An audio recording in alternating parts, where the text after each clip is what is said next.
Hey guys, what is up? It is me, Pagey, here once again with another video on, well, The Flash Season 6 and Arrow Season 8 and all of DCTV because it's some Crisis on Infinite Earths talk. Yeah. So we are getting closer and closer and, well, closer to the commencement of the new DCTV seasons at the beginning of October. We are now in August, so before we know it, we'll be all, sitting down and watching Barry make silly decisions. Oliver tells someone they have failed his city. Supergirl dabbing on a random pedestrian, and the Legends flossing along to that stupid Baby Shark song. Well, actually, that last one won't happen because Legends doesn't come back until the beginning of 2020, so we'll have to wait a bit longer for the flossing along with the Baby Shark song. So sorry for those that were on the edge of their seats waiting for that massive event. But of course, the thing that will be a big event and big thing for the early parts of the new seasons for the DCTV shows, as well as during the end of this year and beginning of next year, is that of the Crisis on Infinite Earths crossover event, which has been in the making and build up since the end of the pilot episode of The Flash, all the way back in 2014 when we first saw that ever elusive newspaper, which of course was talking about Crisis. And in this video, we will be going over a decent amount said by LaMonica Garrett, who of course plays the Monitor, or played the Monitor in the Elseworlds crossover last season, and who will of course be reprising that role in Crisis. But he will also be playing the Anti-Monitor, which was confirmed during San Diego Comic-Con this year, 2 weeks ago. Now, some questions here might double over with one thing every now and then, but that's just due to different questions coming from different sources, so just ignore it hopefully. But throughout the video, be sure to leave your opinions in the comments section down below in regards to what he says and what you're looking forward to most in Crisis. There's one thing that is said here which got me really excited, and it might be the last thing we talk about, or the second last thing, so I'm excited to see what you guys think of that and who could be coming into this crossover. But yeah, leave all those opinions down there, and of course, if you're going to enjoy the video and are just hyped for Crisis coming along, be sure to drop a like on the video to show that support and hype. So we're basically just going to read out the questions, then just read out his answers. That's pretty much the simple way that we do these type of videos. A lot of actors who land roles in superhero TV don't necessarily know what they've been cast as until after the fact. Well, is that the case for you? Yeah, I went through the whole audition process thinking I was Val Zod, like Black Superman. The way the character breakdown was, he was Kryptonian, he was of another world, he was all-powerful. I'm like, who else is there? There's no one else. It was maybe 3 auditions into it, and after, I was in the gym, I was working out, and my agent hit me up. Yeah, you got the part. Awesome. They want you to fly to Vancouver tomorrow to start working, get fitted for the outfit. I'm like, alright, cool. Wait. Who am I playing? They were so vague about it, and then they told me the Monitor. They had to call and find out, and then they called me back and told me it was the Monitor. I was like, oh, Monitor? No, that's not Val Zod. Okay, that's Crisis. That's a big deal. So the coolest thing about this is that LaMonica Garrett is actually, when he was younger, and I guess it's still now, but I guess less than he was when he was younger, if that's proper English, was a big comic book buff. He read Crisis when he was a kid, so he already knew the Crisis information going into auditioning for this, roles in these TV shows without even knowing he was auditioning for Crisis, which I think is awesome. So the fact that he loves the character, and he can tell through his social media stuff that he loves this type of stuff, so it's just cool that he is, I guess, that excited and just dedicated to it. What was your initial gut reaction to learning you would play the Monitor? Don't screw it up. Don't screw it up. They've been building this train since The Flash Season 1. They've been, setting this in motion. They've been laying pieces down over the years. Adding the Monitor is not the final piece, but one of the last big pieces to that puzzle.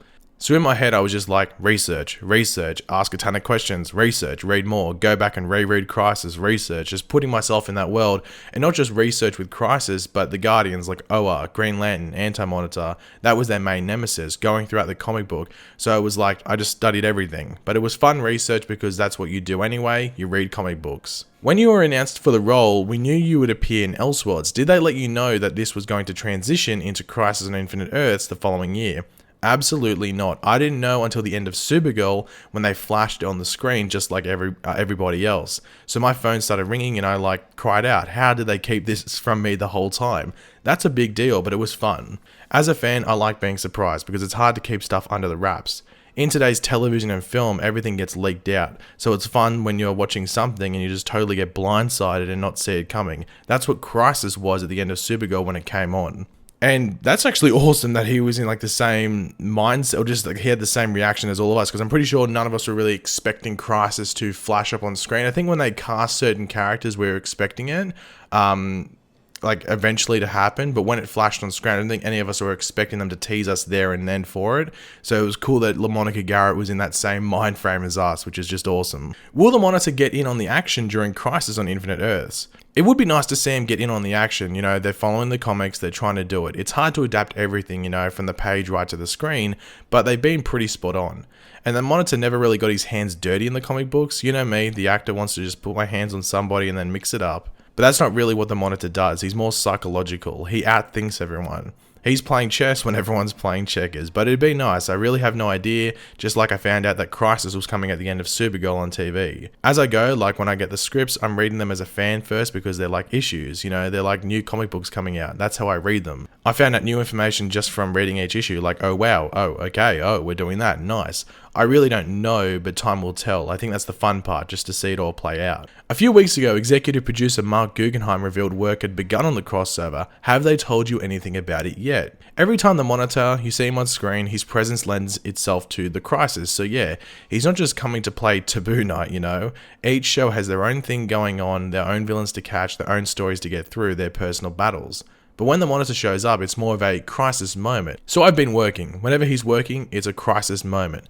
Crisis on Infinite Earths, that crossover hasn't started, you know, but like Beth Schwartz, the Arrow showrunner, said, pretty much Arrow's whole season is a crisis build-up, you know, leading up to the crisis. So from day one on Arrow Season 8, it starts the crisis, it's a prelude to what's happening. And I think most of us know that are watching Arrow. If you don't watch Arrow, you don't really have to catch up if you don't want to. Just watch Arrow Season 8 because it is going to have those crisis breadcrumbs, if you want to call it. We're following those breadcrumbs. Obviously, Flash and Supergirl are going to have them as well. But Arrow is going to be that main sort of road to crisis story, if you want to call it. So when we get into this season, please watch Arrow. It's on the same night as Flash as well, so you really don't have an excuse like, oh, it's on another night, I'm busy that night. If you watch Flash, you'll be able to watch Arrow. At the end of Arrow Season 7, the Monitor appeared to Oliver and enlisted him for his quest to warn the multiverse about Crisis. How much will we see you in Season 8? I think I'll be around. I'll be around kind of like last year, popping up on season finales here. 1 episode here, 2 episodes there. It's like he's one of those characters, which is fun, that he's a Where's Waldo kind of. When he comes, it's something ominous that's following you, so it just heightens whatever scene is going on, whatever presence that's already around. It just heightens that moment, and it just reminds the audience that Crisis is just around the corner. So it's one of those things. I won't be on, I don't think, one show every episode, but I will be bouncing around the universe just to remind people like, hey, I got a big brother and he's coming. How does the Monitor's relationship with Oliver evolve?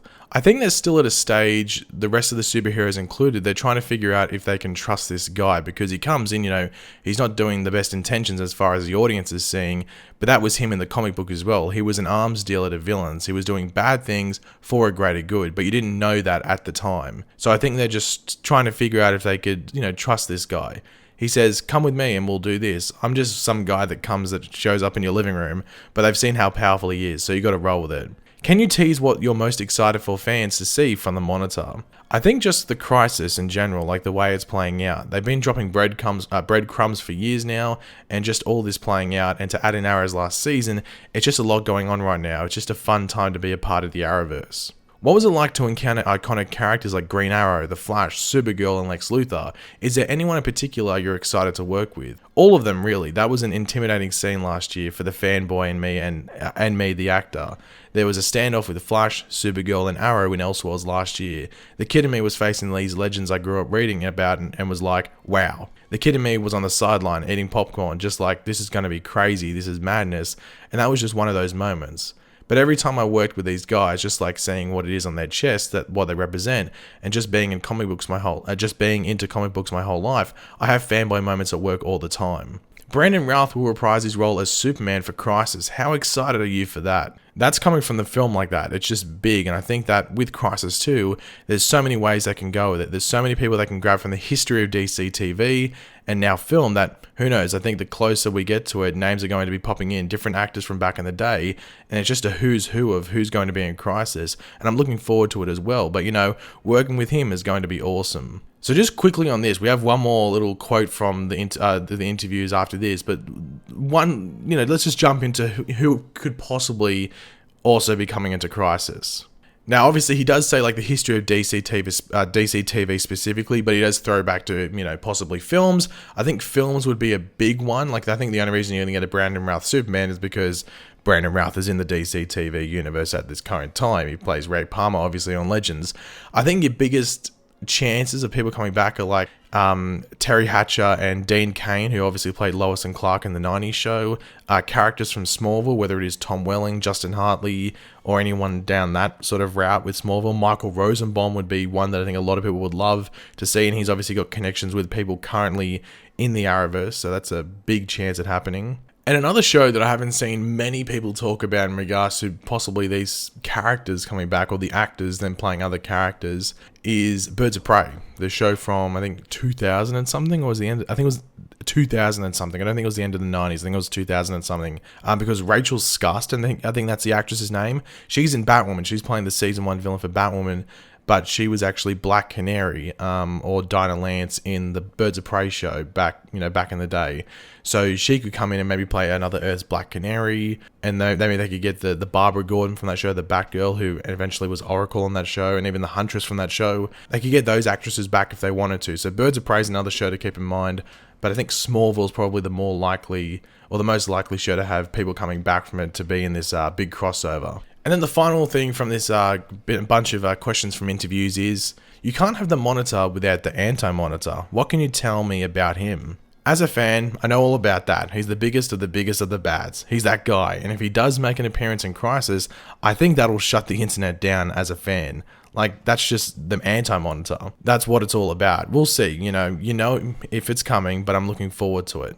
As I was saying, LaMonica Garrett is going to be playing the Anti-Monitor in the crossover, so I think we're all looking forward to seeing him in live action after getting that concept art revealed of him, that's probably what he's going to look like exactly. And he's a big dude. You can see like the scale of like what a normal sized person is to the Anti-Monitor. So yeah, look, LaMonica talking about Crisis right here gets me excited. I'm sure it's going to get everyone watching excited as well, and hopefully we just get more and more teasers to it, as well as casting announcements for hopefully some classic DC TV actors, or just DC actors to get thrown into the mix and appear in this crossover. But yeah, guys, thanks for watching. Hopefully you enjoyed the video. If you did, it'd be awesome if you could drop a like on it to show support. Let me know in the comments section down below your various opinions on this video and what we went over. Just your general thoughts of what LaMonica said and all that, and I guess what classic DC TV or DC actors you'd like to see show up. And yeah, if you're new to the channel, make sure to subscribe, and I'll catch you guys later. Goodbye.